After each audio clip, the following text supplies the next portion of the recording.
ජාත්‍යන්තර වෙළඳාම හා සම්බන්ධ වෙන්න බලාපොරොත්තුවක් තියෙනවා නම් ඔයා එක්ස්පෝර්ට් කරන්න යම් නිෂ්පාදනයක් ඔයා ඉම්පෝර්ට් කරන්න බලාපොරොත්තුවක් තියෙනවා නම් ඔයා අනිවාර්යෙන් දැනගෙන ඉන්න ඕන කාරණා කීපයක් තියෙනවා. ඒකේ ප්‍රධාන කාරණාවක් ගැන තමයි අපි අද කතා කරන්න යන්නේ. අපි කලින් වීඩියෝ එකේදී කතා කරා එක්ස්පෝර්ට් ඉම්පෝර්ට් වල ඩොකියුමන්ට්ස් ගැන. ඒ සම්බන්ධව වීඩියෝ එක බලලා නැත්නම් උඩ තියෙන ලින්ක් එකෙන් බලන්න පුළුවන්. මේ කාරණාව දන්නේ නැතුව ගොඩක් අය ඉන්ටර්නැෂනල් ට්‍රේඩ් එකට සම්බන්ධ වෙන්න ගියාම ගොඩක් වෙලාවට පාඩු විඳින්න වෙනවා. රයිට්. එහෙම නැත්නම් අපිට හරියට මේ කරන වෙළඳාම අපි එක්ස්පෝර්ට් එකක් කරනවා නම් අපිට බය කෙනෙක් සම්බන්ධ වුණාම මේ ගනුදෙනු අපිට හරියට කරගන්න බැරි වෙනවා. ඔයාව ගනුදෙනු කරුවා වාගේ බය ඔයාව රිජෙක්ට් කරන්න හේතු වෙනවා ඔයා මේ සම්බන්ධව හරියට දැනගෙන හිටියේ නැත්තම්. ගොඩක් ලංකාවේ ව්‍යවසායකයන්ට ඇත්තටම එක්ස්පෝර්ට් කරන්න හරි ආසයි, හරි උනන්දුවක් තියෙනවා, ගොඩක් නිෂ්පාදන තියෙනවා. හැබැයි මේකෙදි මේක කොහොමද කරන්නේ කියන එක ගැන හරි අවබෝධයක් නැහැ. මේකේ ඔයා අනිවාර්යෙන් දැනගෙන ඉන්න ඕනේ මෙන්න මේ ඉන්කොටර්ම් කියන එක. අපි සරලවම ගත්තොත් ජාත්‍යන්තර වෙළඳාමේදී ඔයාට බයර්ස්ලා හම්බ වෙනවා. මෙන්න මේ විදියට දැන් උදාහරණයක් විදිහට ගත්තොත් ඔයාට හම්බ වෙනවා වියට්නාම් බයර් කෙනෙක්. දැන් මේ වියට්නාම් බයර් කියනවා මේ shipping term එක. මේක incoterms කියලාත් කියනවා, delivery terms කියලා කියනවා,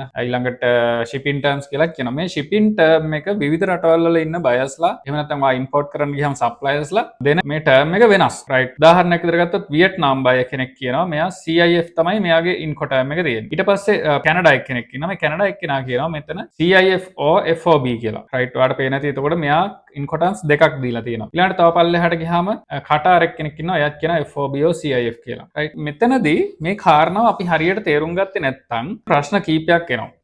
මේක අපි හරියට දන්නේ නැතුව ඉන්ටර්නැෂනල් ට්‍රේඩ් එකට සම්බන්ධ වෙන්න ගියොත් අපිට ප්‍රශ්න කීපයකට මුහුණ දෙන්න වෙනවා. මොනවද මේ ප්‍රශ්න? ඉස්සල්ලාම ඒක කියලා ඉන්නම් ඔයා මේක හරියට ඉගෙන ගන්න ඕනේ ඇයි කියන එක. පළවෙනි එක තමයි ඔයා මේ ඉන්කොටර්ම්ස් දන්නේ නැත්නම් ඔයාට බය එක්ක වෘත්තිමය වශයෙන් මේ ගනුදෙනුව සාකච්ඡා කරන්න බෑ. right. මොකද ඔයා ඉන්කොටර්ම්ස් දන්නේ නැහැ කියලා කියන්නේ ඔයාව ගනුදෙනුව කරන්න සුදුසු නැහැයි කියලා සමහරවිට බය තීරණය කරන්න පුළුවන්. මොකද ඔයාට ඒ ගැන අවබෝධයක් නැති නිසා. right. ඒ කියන්නේ ඔයා දෙන කොටේෂන් එක වරදින්න පුළුවන්. සාමාන්‍යයෙන් CIF, CNF, FOB කිව්වහම XWorks කිව්වහම මේ වගේ දෙන ප්‍රයිසිං වෙනස්. එතකොට මේ ප්‍රයිස් එක හරියට දැන්න නම් මේ ඉන්කොටර්ම් එක ගැන දැනගෙන ඉන්න ඕන. ඊළඟට මේක අපි හරියට දන්නේ නැති වුනහම අපිට සමහරවිට අනවශ්‍ය වියදම් ඇති වෙන්න පුළුවන්. අපි දන්නේ නැතුව අපි දන්නේ නැහැ සමහරවිට මේ වියදම කරන්න ඕනේද නැද්ද කියලා. ඒ නිසා මේ ඉන්කොටර්ම් එක දන්නේ නැති වුනහම අපිට අනවශ්‍ය වියදම් එන්න පුළුවන්. පෝට් චාර්ජස් එන්න පුළුවන් අනවශ්‍ය විදියට. ඊළඟට මේකට එන්න පුළුවන් වැරදි ඩියුටිස් ගෙවන්න වෙන්න පුළුවන්. කස්ටම් ඩියුටි ගෙවන්න වෙන්න පුළුවන්. ඒ වගේ ඔයා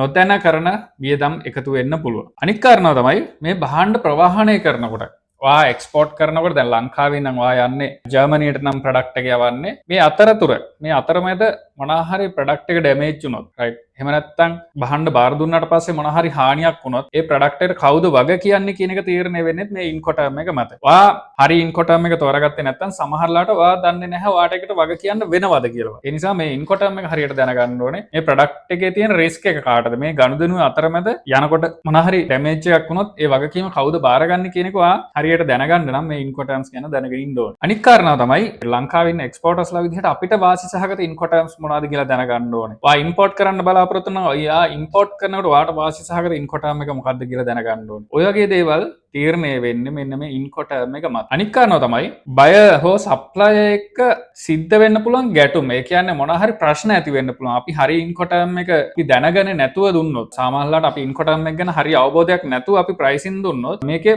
ප්‍රශ්න වෙන්න පුළුවන් අතරමැද ගනුදෙනුව සිද්ධ වෙනකොට. අන්න ඒ ගනුදෙනු අවම කරගන්න, ඒ ගනුදෙනු මගහැර ගන්න නම් අපි අනිවාර්යෙන් මේ ඉන්ටර්නැෂනල් ට්‍රේඩ් එකේ මේ ඉන්කොටර්ම් එක ගැන හරි අවබෝධයක් තියෙන්න ඕනේ. මෙන්න මේ කාරණා ටික හරියට පැහැදිලි කරගත්තොත් ඔයාලට ජාත්‍යන්තර වෙළඳාම ගැන හොඳ අවබෝධයක් එනවා. වීඩියෝ එක අවසාන වෙනකන් හිටියොත් ඔයා ජාත්‍යන්තර වෙළඳාමේ මේ ගනුදෙනුව සිද්ධ කරන්නේ කොහොමද කියන මේ මූලික කාරණා ටික ගැන හොඳ අවබෝධයක් ගන්න පුළුවන් වගේම ඔයාලට මේ ගනුදෙනුවේදී ඔයාට වාසි සහගත ක්‍රමවේද මොනවද කියලා හරියට අඳුර ගන්න පුළුවන්. ඊට කලින් ඔයා තාමත් අපේ business tips YouTube channel එක subscribe කරලා නැත්නම් subscribe කරලා තියාගන්න. ජාත්‍යන්තර වෙළඳාම ගැන වගේම දේශීය වෙළඳාම ගැන ඔයාට ව්‍යවසායකයෙක් විදිහට ව්‍යාපාරිකයෙක් විදිහට ඉස්සරහට යන්නකොට අවශ්‍ය කරන දැනුම ඒ වගේම ව්‍යාපාර අවස්ථා ගැන දැනගන්න channel එක subscribe කරලා like කරලා තියාගන්න. ඒ වගේම තමයි ඔයාගේ partner වාගේ බිස්නස් කරන වාගේ අනිත් යාළුවට මේක ෂෙයා කරන්න බලන්න. මොකද එයාලටත් මේක ගොඩක් වැදගත් වෙන්න පුළුවන්. ජාත්‍යන්තර වෙළඳාමේ තියෙනවා ඉන්ටර්නැෂනල් ට්‍රේඩ් එකේ මේ ඉන්කොටර්ම්ස් 11. සාමාන්‍යයෙන් දැන් ඉන්කොටර්ම්ස් සම්බන්ධ වෙන්නේ මේක මුහුදු මාර්ගයෙන් අපි ජාත්‍යන්තර වෙළඳාමට සම්බන්ධ වෙනවා සහ ගුවන් මාර්ගයෙන්. සාමාන්‍යයෙන් ලංකාව ජාත්‍යන්තර වෙළඳාමට ඍජුවම සම්බන්ධ වෙන්නේ නැහැ. ගොඩබිම හරහා නමුත් සම්බන්ධ වෙන්න වෙන අවස්ථා තියෙනවා. සාමාන්‍ය යුරෝප් රටක අපි ගනුදෙනු කරනකොට අපිට සම්බන්ධ වෙන්න වෙනවා. මේ ඉන්කොටර්ම්ස් මත තමයි එකක් තීරණය වෙන්නේ. මේකෙදී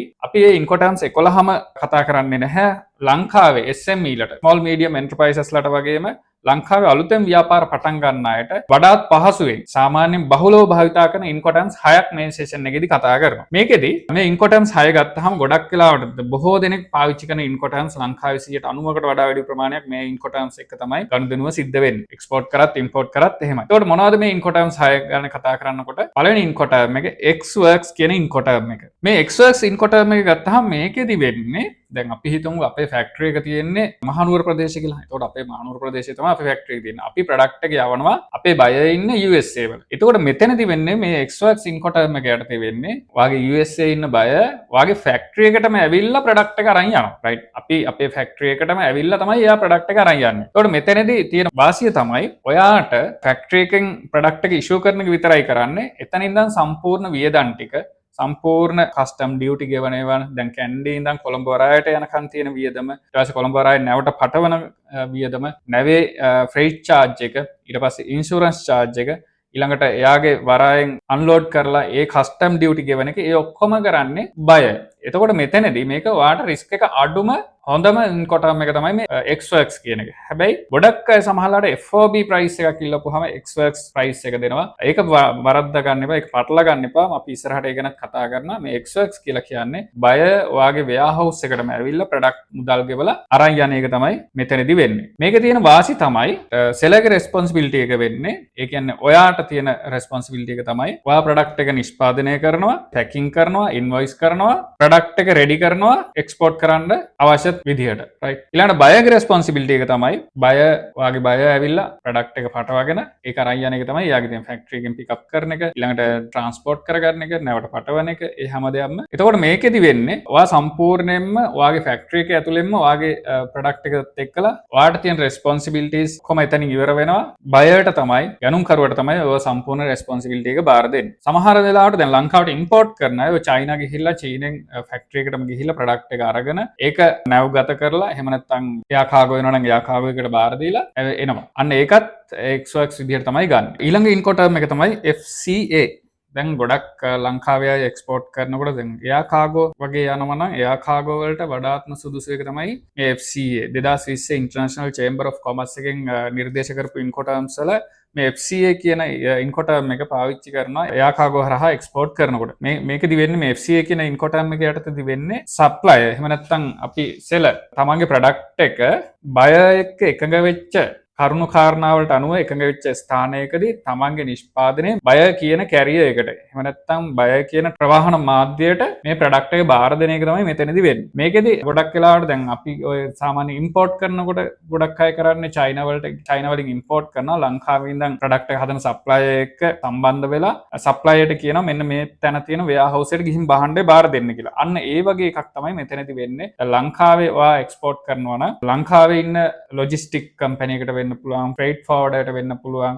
ඒ වගේ යම් බයර් කියන තැනකට ඔයාගේ ප්‍රොඩක්ට් එක ගිහින් බාර දෙන එක තමයි මෙතනදී වෙන්නේ. එහෙම නැත්නම් බණ්ඩාරනායක එයාපෝට් එකට වෙන්න පුළුවන්. ඒ වගේ තැනකට ගිහිලා බහණ්ඩේ බාර දෙන එක තමයි මේ FCA කියන ඉන්කොටර්ම් එකේදී වෙන්නේ. දැන් මේකේ FCA කියන ඉන්කොටර්ම් එකේදී සෙලර්ට එහෙම නැත්නම් එක්ස්පෝර්ට් කරන කෙනාට තියෙන වගකීම් ටික තමයි ප්‍රොඩක්ට් එක හදන එක, පැකින් කරන එක, ඊළඟට ඒක නිවැරදිව ලේබල් කරන එක, ඊට පස්සේ බයර් කියන තැනකට ප්‍රොඩක්ට් එක ගිහින් බාණ්ඩේ බාර දෙන එක. මෙන්න මේ දේවල් තමයි එක්ස්පෝර්ටර්ට තියෙන රෙස්පොන්සිබිලිටිස් වෙන්නේ. බයර්ට්ගේ තියෙන රෙස්පොන්සිබිලිටිස් වෙන්නේ බයර් තමයි ෆ්‍රේට් එකට අදාළ චාර්ජස් ගෙවන්නේ, ඉන්ෂුරන්ස් ගෙවන්නේ, ඊළඟට ඉම්පෝර්ට් කස්ටම් ක්ලියරන්ස් කරන්නේ, බාණ්ඩේ බාර ගන්න කෙනා. එහෙම නැත්නම් බයර්. එතකොට මේකෙදි ඔයා සප්ලයර් නම් ඔයාගේ රිස්ක් එක බහණ්ඩේ කැරියර් එකට බාර දෙන තැනදී ඔයාගේ බයර්ට ට්‍රාන්ස්ෆර් වෙනවා. එතකොට එතනින් පස්සේ ඔයාට තියෙන වගකීම නිදහස් වෙනවා. මෙන්න මේ බහණ්ඩ ටික කැරියර් එකට බාර දුන්නාට පස්සේ. දැන් එක්සැම්පල් එකක් විදිහට ඔයා ඩිහයිඩ්‍රේට් කරපු අඹ එක්ස්පෝර්ට් කරනවා කියමු. ඩිහයිඩ්‍රේට් කරපු අඹ එක්ස්පෝර්ට් කරනකොට ඔයා මේක යාකාගෝ හරහා තමයි යන්නේ. එතකොට ඔයා ප්‍රොඩක්ට් එක හොඳට පැක් කරලා ලේබල් කරලා ඔයා බාර දෙනවා මේක DHL එකට. එහෙම නැත්නම් FedEx එකට. ඒ වගේ කුරියර් සමාගමකට බාර දෙනවා. එතකොට බයර් ඔයත් එක්ක එකඟ වෙලා තියෙන DHL හරහා ගෙන්න ගන්නවා කියලා. එතකොට ඔයා DHL එකට බාර දීලා ඒ ඩොකියුමන්ට්ස් ටික සබ්මිට් කරාට පස්සේ ඔයාගේ වගකීම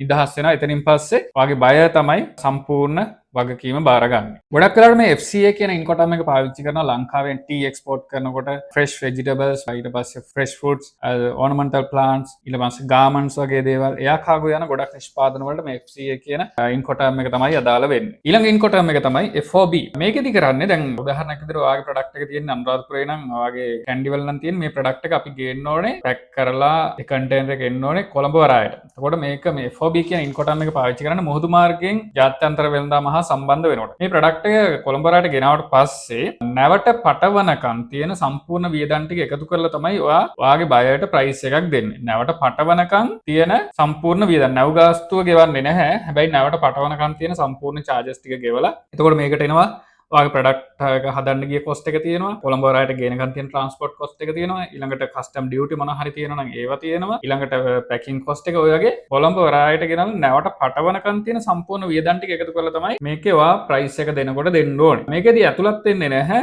නැව් ගාස්තු සප්ලයි ගෙවන්නේ නැහැ ඉන්ෂුරන්ස් charge සප්ලයි ගෙවන්නේ නැහැ. ඒවා ඔක්කොම දරා ගන්න ඕනේ ගැනුම් කරුව. එහෙම නැත්නම් බය. එතකොට මේ ඉන්කොටම් එක අපි කලින් කතා කරපු XWAC සහ FCA කියන ඉන්කොටම් වලට අමතරව මේකේ නැවට පටවනකන් තියෙන ගාස්තු ටික එකතු වෙනවා. රයිට්. ඊළඟ ඉන්කොටම් එක තමයි CFR. ලංකාවේ ගොඩක් අය පාවිච්චි කරන මේ CFR කියන ඉන්කොටම් එක. මේකෙදි වෙන්නේ දැන් FOB එකේදී උනේ කොළඹ වරායට එනකන් තියෙන ඔක්කොම charges ටික එකතු කරලා තමයි අපි බය කරනකොට price එකක් දෙන්නේ. CFR වෙනකොට මේකේ නැව් ගාස්තුවත් එකතු වෙනවා. රයිට්. නැව් ගාස්තුව එකතු වෙනවා. ඒ කියන්නේ නැවට පටවනකන් තියෙන ගාස්තුව සහ නැව අදාළ destination එකට අපි උදාහරණයකට ගත්තොත් කොළඹින් නම් මේක USA වලට නම් යන්නේ. New York වලට නම් යන්නේ. New York වලට යනකන් තියෙන freight charge එකත් ඔයා ගෙවන්න ඕනේ. ඒකට freight charge එක ගෙවන. හැබැයි මේකේ insurance charge එක ඔයා ගෙවන්නේ නැහැ. ඒ කියන්නේ export එක ගෙවන්නේ නැහැ. ඒක ගෙවන්නේ buyer. එහෙම නැත්නම් ගැනුම් කරුවා. එතකොට export වලදී CFR ඉන්කොටම් එක පාවිච්චි කරනවා නම් ඔයා නැවට පටවලා නැව් ගාස්තුත් ගෙවලා තමයි ඔයාට product එක ඔයාගේ container එක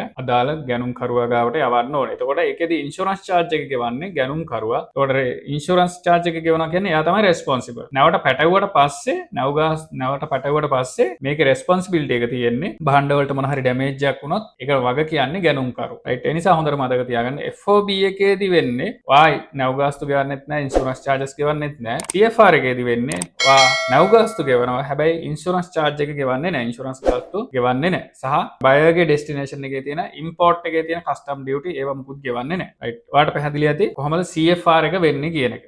ඊළඟ ඉන්කොටම් එක තමයි CIF cost insurance freight කියන එක. මේකත් sea freight වලදී පාවිච්චි කරන ඉන්කොටම් එකක්. මේකත් ගොඩාක් ජනප්‍රිය එකක්. ගොඩක් international trade එකේ exportersලා importersලා දෙකොල්ලම පාවිච්චි කරන ඉන්කොටම් එකක් මෙන්න මේ CIF කියන එක. මෙතනදී වෙන්නේ දැන් අපි අවසානයේ කතා කරපු CFR එකේදී උනේ cost එක සහ freight charge එක විතරයි seller. එහෙම නැත්නම් supplier දරන්නේ. හැබැයි මෙතනදී මේ CIF කියන ඉන්කොටම් එකේදී cost insurance freight කියන තුනම කොට. එහෙම නැත්නම් supplier විසින් දරනවා. ඒ කියන්නේ දැන් වරදවා වටහා ගන්න එපා. මේක දරනවා කියන්නේ මේක පාඩු විඳිනවා කියන එක නෙමෙයි. එතකොට අපි මෙතනදී කරන්නේ cost insurance ඒ කියන්නේ cost එකයි නැව් ගාස්තුයි insurance charge එකයි අපි අපේ product එකට එකතු කරලා තමයි අපි ගන්න අපේ product එක ගන්න ගැනුම් කරුට quotation එක දෙන්නේ. performa invoice එක යවන්නේ. එතකොට මේ performa invoice එකේදී අපි දැන් එකින් එකට කතා කරපන ආපු ඉන්කොටම් වලට අනුව වෙනස් වෙනවා තමන් කොහොමද price එක දෙන්නේ කියන එක. දැන් මෙතනදී CIF එකේදී cost එක ඒ කියන්නේ product එකට ගියපු විදිහම transport එක ඊළඟට අපි ගත්තොත් example එකකට කොළඹ වරායට කියන transport එක